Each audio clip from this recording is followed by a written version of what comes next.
आज हम बात करेंगे फाइनेंशियल प्लानिंग के बारे में।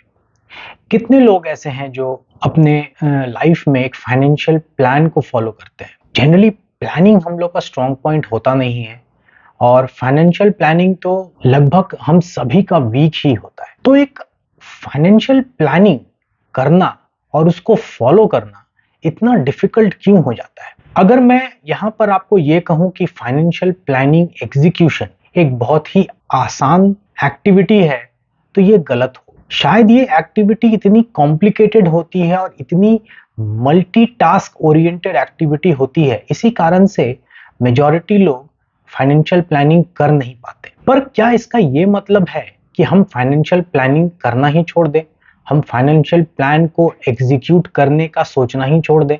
ऐसा नहीं है। जनरली जो लोग फाइनेंशियल प्लानिंग खुद से एग्जीक्यूट नहीं कर पाते, वो लोग एक्सपर्ट्स की हेल्प लेते हैं।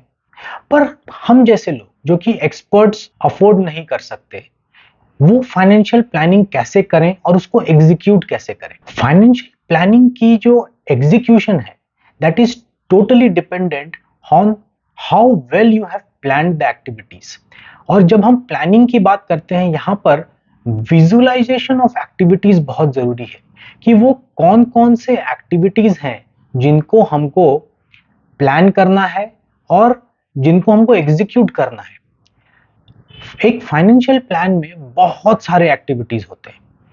हम 2-3 एक्टिविटीज करके ये नहीं सोच सकते कि हमारा फाइनेंशियल प्लानिंग सक्सेसफुल हो जाएगा। वो कहीं ना कहीं जाके फेल हो जाएगा। तो अगर जनरल टर्म्स में देखा जाए तो there are 12 activities that needs to be plan to make a financial plan successful. आज हम इन्हीं 12 एक्टिविटीज के बारे में बात करेंगे। जब भी हम किसी प्लानिंग के बारे में बात करते हैं, जनरली लोग बोर हो जाते हैं, कहते हैं कि ये तो थ्योरेटिकल कॉन्सेप्ट है, ये सिर्फ ब्ला ब्ला ब्ला है, इसको एग्जीक्यूट तो हम कर नहीं पाएंगे, तो क्या फायदा है ऐसी चीज सुनने का और उसको फॉलो करने का। मेरे हिसाब से फाइनेंशियल प्लानिंग एक डिफिकल्ट स्टेप है, लेकिन वो ब्ला ब्ला ब्ला तो बिल्कुल भी नहीं है। अगर आपने एक फाइनेंशियल प्लान बनाया और उसको 50% एक्यूरेसी में भी अगर एग्जीक्यूट कर दिया, तो मेरे हिसाब से आपकी लाइफ आज के कंपैरिजन में बहुत ही सिक्योर हो जाएगी। फाइनेंशियल प्लानिंग कुछ 2-3 एक्टिविटीज से एग्जीक्यूट नहीं हो सकती। इसके लिए आपको एक होलिस्टिक व्यू रखना पड़ेगा। और जब मैं इस होलिस्टिक व्यू की बात करता हूं, तो this holistic view consist of 12 activities that needs to be planned and that needs to be executed. तो चलिए देखते हैं ये 12 एक्टिविटीज कौन कौन से हैं। तो ये जो 12 एक्टिविटीज हैं, इनको हम 3 पार्ट्स में कैटेगराइज कर सकते हैं। पहला, फर्स्ट स्टेप्स। पहले जो 5 एक्टिविटीज हैं वो फर्स्ट स्टेप्स में आते हैं। इससे पहले कि हम पैसा सेव करें या इन्वेस्ट करें, ये 5 एक्टिविटीज का ध्यान रखना पहला सबसे जरूरी है। क्योंकि जब हम ये 5 एक्टिविटीज कर लेंगे, उसके बाद ही हम रेडी होंगे पैसा सेव करने के लिए और इवेंचुअली उसको इन्वेस्ट करने के लिए। तो चलिए पहले बात करते हैं इन 5 फर्स्ट स्टेप्स की। जो पहले 3 एक्टिविटीज है वो सबसे इंपॉर्टेंट है फर्स्ट स्टेप्स को लेके।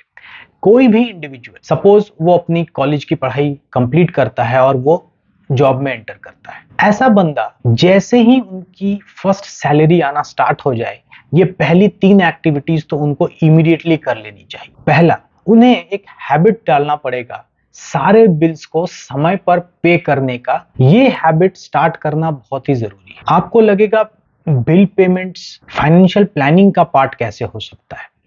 बहुत जरूरी है, क्योंकि unpaid bills eventually is going to become a burden.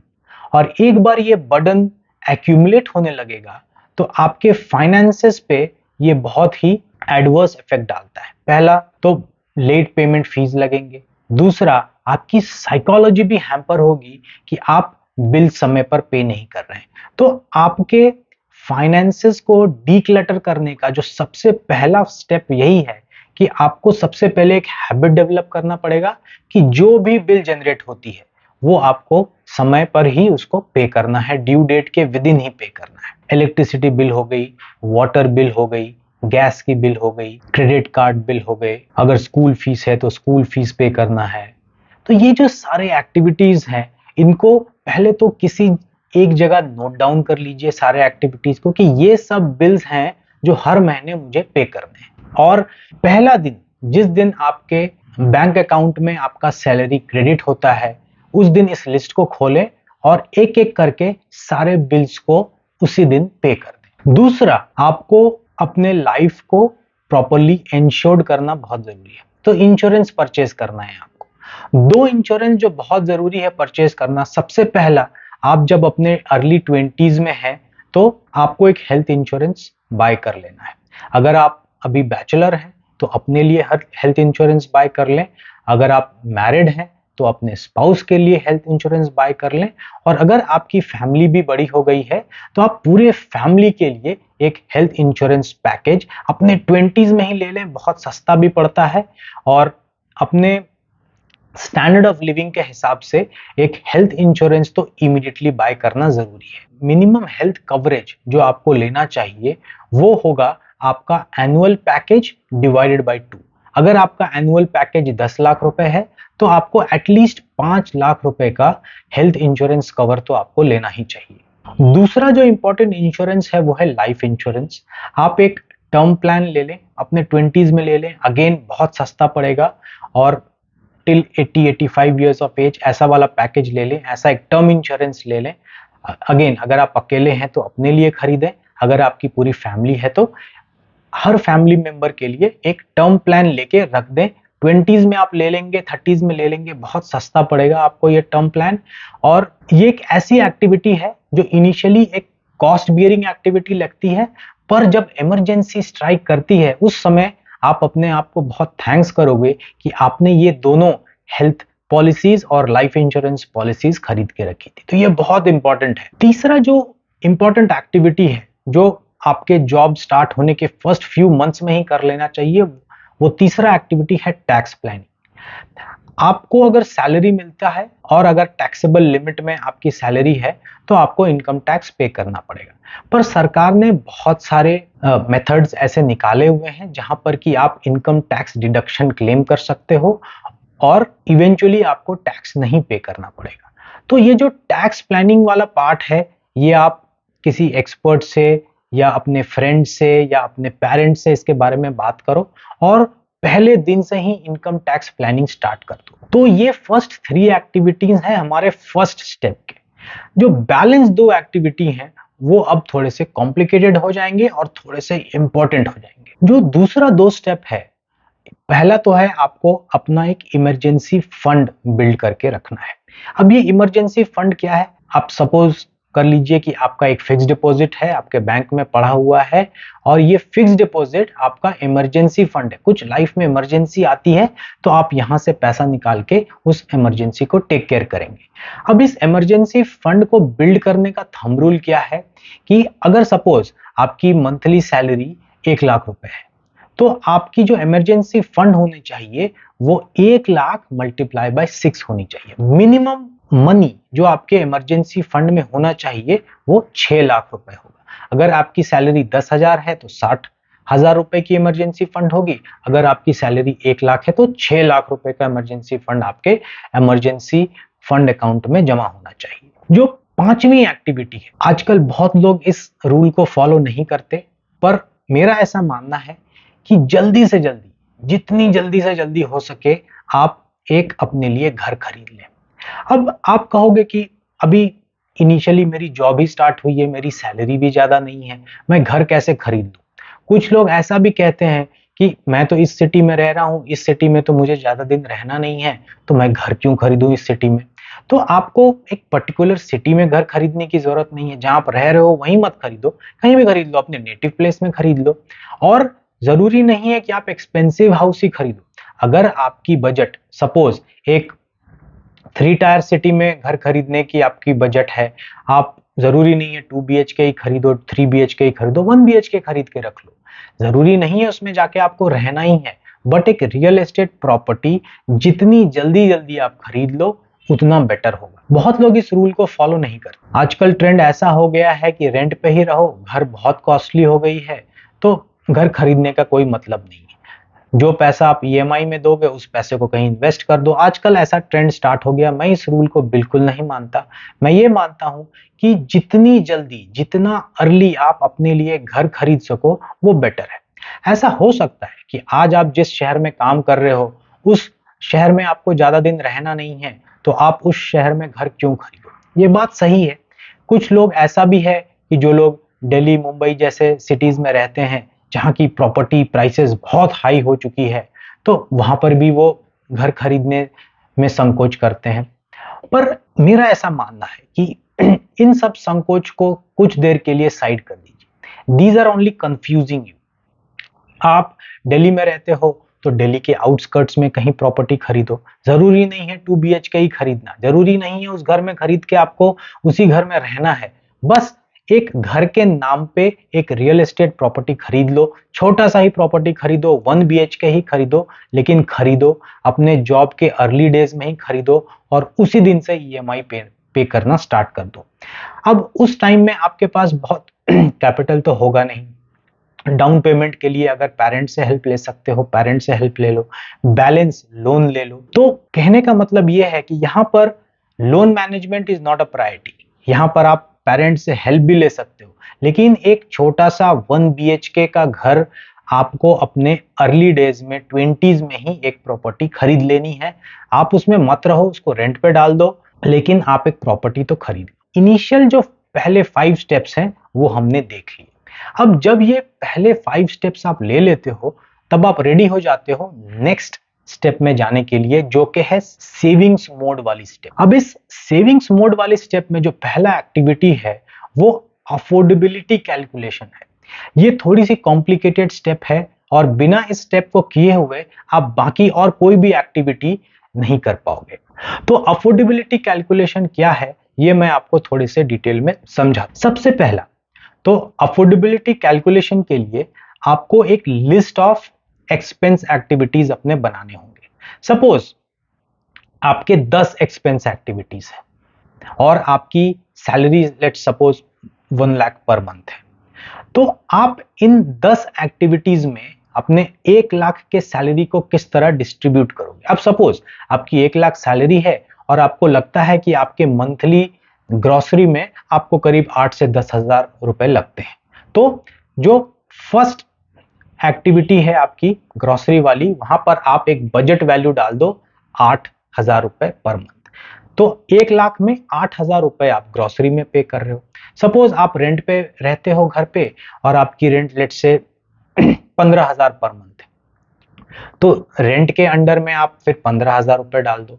तो इस तरह से जो सारे जो 10 एक्टिविटीज 10 एक्सपेंस लाइन एक्टिविटीज आपने लिस्ट डाउन किए थे, सब में एक एक वैल्यूज डालो। आप देखोगे कि कुछ एक्टिविटीज ऐसे हैं जो अनकॉम्प्रोमाइजेबल है। ग्रोसरी हो गई, रेंट हो गई, बिल पेमेंट्स हो गई, स्कूल की फीस हो गई, अगर घर में कुछ अपने मेड्स रखे हुए हैं तो मेड का पेमेंट्स है। तो इस तरह की कुछ एक्टिविटीज होंगी जो अनअवॉइडेबल एक्सपेंस है, जो आपको करना ही पड़ेगा। इनको टॉप में रखो, अनअवॉइडेबल एक्सपेंसेस को टॉप में रखो। उसके बाद बीच में कुछ ऐसे एक्सपेंस हैं जैसे आपकी व्हीकल में अगर आप डीजल पेट्रोल डाल रहे हो तो वो कुछ एक्सपेंसेस वैसे आ जाते हैं। तो इस टाइप के कुछ एक्सपेंसेस जो अनअवॉइडेबल नहीं है बट आपको एक लिविंग स्टैंडर्ड मेंटेन करने के लिए रखना पड़ता है, इनको आप मिडिल एक्टिविटीज बना लो। और लास्ट में कुछ ऐसे एक्टिविटीज रखो जो कि आप चाहो तो उसको अवॉइड कर सकते हो, तो अवॉइडेबल एक्टिविटीज की थर्ड कैटेगरी बना लो।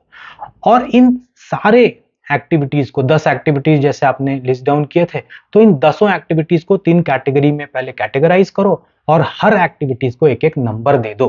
टोटल में आपकी सैलरी मैच होनी चाहिए। अब ये जो नंबर्स आएंगे हर एक लाइन आइटम्स के बगल में, ये हो गई आपकी affordability for that particular activities. तो आपको यहां पर अवेयरनेस ये मिलेगा कि अगर मुझे सपोज एक लाइन आइटम है मूवीज देखना, और मूवीज देखने में आपने सपोज वहां पर बजट किया है 5,000 रुपए पर मंथ, तो आपको यहां पर एक इंडिकेशन मिल जाएगा कि कुछ भी हो 5,000 रुपए से ज्यादा मैं मूवीज में खर्च नहीं करूंगा। अगर आपकी एक लाइन एक्टिविटीज है डाइनिंग आउट, डाइनिंग आउट में अगर आपने बजट रखा हुआ है लेट से 4,500 रुपए, तो आपको वो बजटिंग आपको बताएगा कि आपकी अफोर्डेबिलिटी हर मंथ 4,500 रुपए है। बाहर के खाने के लिए उससे ज्यादा आप स्पेंड नहीं कर सकते। तो दो आपकी सैलरी 1 लाख रुपए है, तो आप देखेंगे यहाँ पर जब अपनी सैलरी को आप ब्रेक डाउन कर देते हो तो कितने ग्रैन्युलर लेवल में आपको आपकी अफोर्डेबिलिटी की अवेयरनेस हो जाती है। अब सपोज आपकी सैलरी 1 लाख रुपए है और आप एक अच्छी सी कार खरीदना चाहते हो, तो आप इस अपने एक्सपेंस लाइन आइटम में एक एक्टिविटी वहां पर रखो कि let's say car loan payment. और कार लोन पेमेंट में आप देखो वहां पर आप कितना पैसा डाल पा रहे हो। सपोज आपकी कार लोन पेमेंट में आप सिर्फ 1,000 रुपए पर मंथ ही दे पाओगे, तो आपको वहां पर वो देखना पड़ेगा कि क्या इस लोन अफोर्डेबिलिटी में आप क्या कोई ऑल्टो कार ले पाओगे या फिर आप कोई मर्सिडीज खरीद पाओगे। तो ये अवेयरनेस जो है आपकी कितनी अफोर्डेबिलिटी है, उसी हिसाब से आप कितना स्पेंड कर सकते हो, ये अवेयरनेस बहुत स्ट्रांग हो जाता है इस तरह की अफोर्डेबिलिटी कैलकुलेशन। सेविंग्स मोड में जो दूसरा बहुत इंपॉर्टेंट स्टेप है वो है bringing your debt down to zero. First steps में हमने बात की थी कि घर खरीदना बहुत जरूरी है। अब घर तो बहुत कॉस्टली आइटम है, ये तो हमारे सेविंग से आएगा नहीं, तो हमें लोन लेना पड़ेगा। अगर लोन लिया है तो अब क्या करें, लोन लेना तो अच्छी बात नहीं है पर लोन लेना पड़ा क्योंकि घर खरीदना था, ये हमारे फाइनेंशियल प्लानिंग का पार्ट था। तो अब लोन तो ले लिया, अब क्या करें, तो इस लोन को जल्द से जल्द प्रीपेमेंट करना है। तो जब भी आप कोई लोन लेते हैं तो लोन लेना इतनी बुरी बात नहीं है, पर उसको अगर आप प्रीपे कर सको जल्द से जल्द तो वो एक आपकी जो लोन जो आपको आज एक बर्डन लग रही है, फ्यूचर में ये लोन आपको लेवरेज करेगी और प्रॉपर्टीज खरीदने में अपने और वेल्थ बिल्डिंग में। तो अभी लोन लेवरेज की बात हम नहीं करते हैं, बहुत कॉम्प्लिकेटेड टॉपिक है वो और बहुत रिस्की टॉपिक भी है, पर यहां पर देखो कि आप लोन लेवरेजिंग का ही कॉन्सेप्ट यूज कर रहे हो। लोन लेके आपने घर खरीदा, सबसे पहली बात तो घर अफोर्डेबल घर खरीदना है। अगर आपकी सैलरी इतनी है और आप 4 BHK एक मुंबई के बांद्रा में खरीदने जा रहे हो तो ऑफ कोर्स वो प्रॉपर्टी आपके अफोर्डेबिलिटी लिमिट के बाहर होगी। तो एक छोटा घर खरीदें, अपने 20s में ही खरीद लें और अपने नेटिव प्लेस में खरीद सकते हैं, नेटिव प्लेस में खरीदें। तो कॉन्सेप्ट ये है कि अफोर्डेबल घर खरीदना है और उसकी आधार पे आपको लोन लेना है। और इस सेविंग्स मोड में जब आप आओगे तो ये जो लोन आपने घर का लिया हुआ है उसको लोन को प्रीपेमेंट करना है। तो लोन प्रीपेमेंट करने के 2-3 तरीके होते हैं, एक तो लमसम पेमेंट करो या फिर कुछ आप अपना ईएमआई, लेट्स सपोज आपका ईएमआई 25-30 हजार रुपए है, तो आप बैंक से बोल के इस ईएमआई को 25-30 को 32,000 कर सकते हो।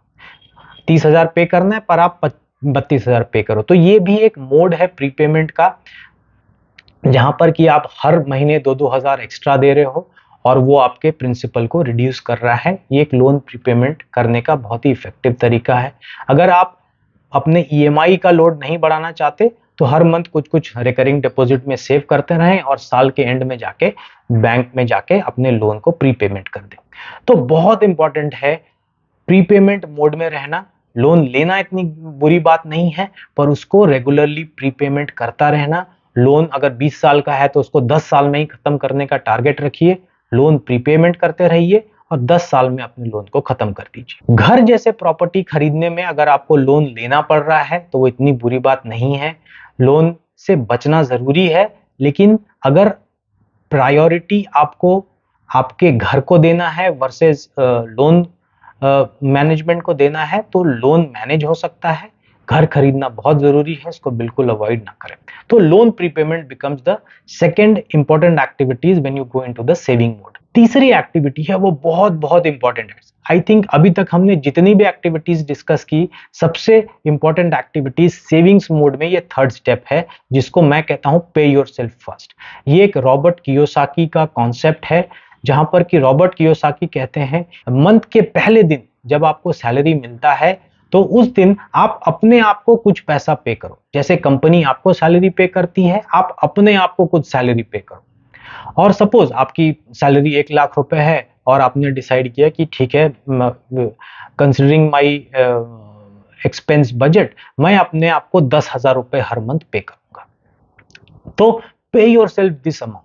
जिस दिन आपके अकाउंट में पैसा क्रेडिट हो जाता है उसी दिन आप एक दूसरे अकाउंट में अपने आप को 10,000 रुपए ट्रांसफर कर दो। तो ये जो एक्टिविटी है जहां पर कि आप अपने आप को कुछ पे कर रहे हो, ये पे योर सेल्फ फर्स्ट मोड में आप जैसे ही जाओगे, अपने आप को आप इन्वेस्टमेंट एनेबल्ड कर रहे हो, क्योंकि ये जो पैसा है एक्स्ट्रा, जो 10,000 रुपए आप साइड कर रहे हो, ये आपको इन्वेस्ट करने में हेल्प करेगा, क्योंकि इसके बिना तो सारे पैसे दूसरे एक्सपेंस एक्टिविटीज में अलोकेटेड है, आप इन्वेस्ट कैसे करोगे?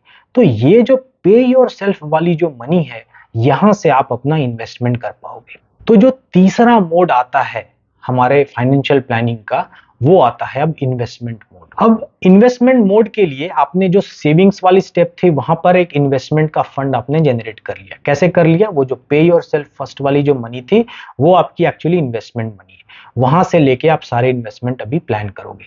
तो अभी इन्वेस्टमेंट करने से पहले भी एक इन्वेस्टमेंट प्लानिंग करना बहुत जरूरी है। और इन्वेस्टमेंट प्लानिंग जब हम बात करते हैं, तो वहां पर जो आपके फाइनेंशियल गोल्स हैं, उसकी आइडेंटिफिकेशन बहुत जरूरी है। यहाँ पर पहले आप गोल सेट करें और उन गोल्स के हिसाब से फिर आप अपनी इन्वेस्टमेंट करें। तो मेरे हिसाब से जनरलाइज टर्म में अगर बात किया जाए, तो 3 बहुत इंपॉर्टेंट माइलस्टोन्स होते हैं लोगों के लाइफ में, और इन 3 बड़े बड़े माइलस्टोन्स का अगर प्लानिंग हो जाए, तो बाकी एक्टिविटीज किसी न किसी तरह मैनेज हो ही जाती है। तो क्या है ये 3 एक्टिविटीज? पहला, child planning and parent planning, क्योंकि ये 2 ऐसी एक्टिविटी है जो आज आप प्लान नहीं करोगे तो बाद में इसको मैनेज करना बहुत मुश्किल हो जाता है। तो चाइल्ड प्लानिंग आपके फाइनेंशियल गोल का एक सबसे बड़ा लाइन आइटम होना चाहिए। दूसरा जो सबसे बड़ा लाइन आइटम होगा, वो है रिटायरमेंट प्लानिंग। आप आज वर्क कर रहे हो, पर बुढ़ापे में हर समय आप वर्क नहीं कर पाओगे, आपको रिटायरमेंट होगी, और उसके बाद आप अपने रिटायर्ड लाइफ कैसे एक इंडिपेंडेंट वे में जी पाओ, उसकी प्लानिंग करनी बहुत जरूरी है। उसके लिए फाइनेंस जमा करना बहुत जरूरी है। तो रिटायरमेंट प्लानिंग एक दूसरी इंपॉर्टेंट एक्टिविटी आ जाती है। और जो तीसरा जो गोल है, वो है, मैं उसको कहता हूं वेल्थ बिल्डिंग गोल। आपने रिटायरमेंट प्लानिंग तो कर ली, आपने चाइल्ड और पेरेंट की प्लानिंग भी कर ली, पर सपोज आपको ऐसा लगता है कि आपको अपने लाइफ में सिर्फ यही सब एक्टिविटी करके नहीं रहना है, आपको और भी बहुत कुछ करनी है। आपको वर्ल्ड टूर करनी है, आपको अच्छी घर में रहना है, आपको अच्छे सिटी में रहना है, आपको अच्छी गाड़ी चाहिए, आपको गैजेट्स चाहिए, आपको लाइफ के सारे मजे भी उठाने हैं। तो इन सब के लिए फाइनेंस कहां से आएगा? इन सब को फाइनेंस करने के लिए आपको जो वेल्थ बिल्डिंग वाला जो फाइनेंशियल गोल है, वो भी सेट करना पड़ेगा, और उसको अकॉर्डिंगली आपको इन्वेस्ट भी करना पड़ेगा। तो देखिए, अब हम इन्वेस्टमेंट मोड में आ गए। इन्वेस्टमेंट मोड में बेसिकली हमें पेरेंट प्लानिंग और चाइल्ड प्लानिंग करना है, उसके बाद हमको रिटायरमेंट प्लानिंग करना है, और उसके बाद हमको वेल्थ बिल्डिंग भी करना है। तो इन तीनों एक्टिविटीज, ये 3 अलग अलग पोर्टफोलियोज आप बना लें, और इन तीनों पोर्टफोलियोज में आपने जो पे योर सेल्फ वाली जो मनी थी, उस मनी में धीरे धीरे यहां पर आप इन्वेस्ट करना स्टार्ट कर दें। जो पहली 2 एक्टिविटी है, चाइल्ड और पेरेंट प्लानिंग, मेरा सजेशन ये है कि उसमें आप म्यूचुअल फंड रूट में पैसा डालें। आप एक एसआईपी स्टार्ट कर दें अच्छे म्यूचुअल फंड में, और उस म्यूचुअल फंड में एसआईपी के थ्रू आप पैसा इन्वेस्ट करते रहें। सेम चीज आप कर सकते हैं रिटायरमेंट प्लानिंग के लिए। अगर आप जॉब में हैं, ऑलरेडी आपकी कंपनी आपके सैलरी से वो डिडक्ट करके ही आपको देती होगी, तो कुछ पार्ट ऑफ रिटायरमेंट प्लानिंग तो आपके कंपनी के एम्प्लॉय प्रोविडेंट फंड और ग्रेचुइटी से ही हो रहा है, पर कुछ प्लानिंग आपको खुद भी करनी पड़ती है। तो यहां पर भी आप क्या करें, अपने जो रिटायरमेंट प्लानिंग का जो पोर्टफोलियो आपने बनाया, वहां भी आप म्यूचुअल फंड एसआईपी मोड में कुछ पैसे इन्वेस्ट करते रहें। पर ये जो वेल्थ बिल्डिंग वाला जो पोर्टफोलियो है, इस पोर्टफोलियो में जो आपको ग्रोथ रेट रिक्वायर्ड है, वो थोड़ी ज्यादा रहे तो बेटर है, क्योंकि रिटेल इन्वेस्टर का अगर प्रायोरिटी वेल्थ बिल्डिंग है, तो उनको म्यूचुअल फंड रूट से ही एक प्रॉपर वेल्थ बिल्डिंग करना मुश्किल होगा। थोड़ा रिस्क लेना पड़ेगा, थोड़ी पढ़ाई भी करनी पड़ेगी।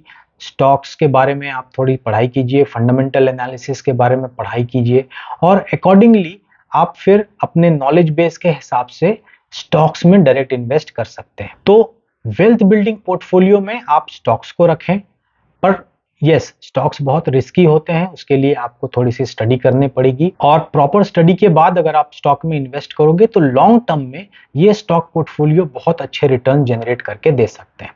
यहां पर इंपॉर्टेंट क्लू यही मैं आपको दूंगा कि स्ट्रॉन्ग कंपनीज में आपको इन्वेस्ट करना है, उस अच्छे प्राइस पे इन्वेस्ट करना है, और बहुत लॉन्ग टर्म तक इन स्टॉक्स को पकड़ के रखना है। इनको आज खरीदना है और 1 साल बाद बेच देना है, 2 साल बाद बेच देना है। इस माइंडसेट से स्टॉक्स ना खरीदें।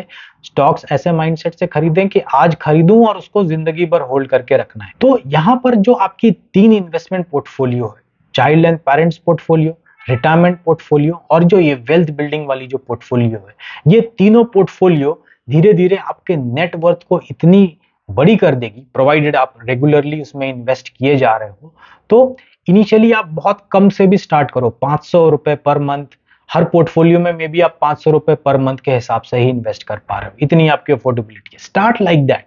पर धीरे धीरे आप देखोगे जैसे जैसे आपकी एज बढ़ रही है, जैसे जैसे आप अपने कंपनी के लैडर पे ग्रो करते जा रहे हो, तो आपकी अफोर्डेबिलिटी भी बढ़ेगी, आप ज्यादा पैसा इन पोर्टफोलियोज में डाल पाओगे।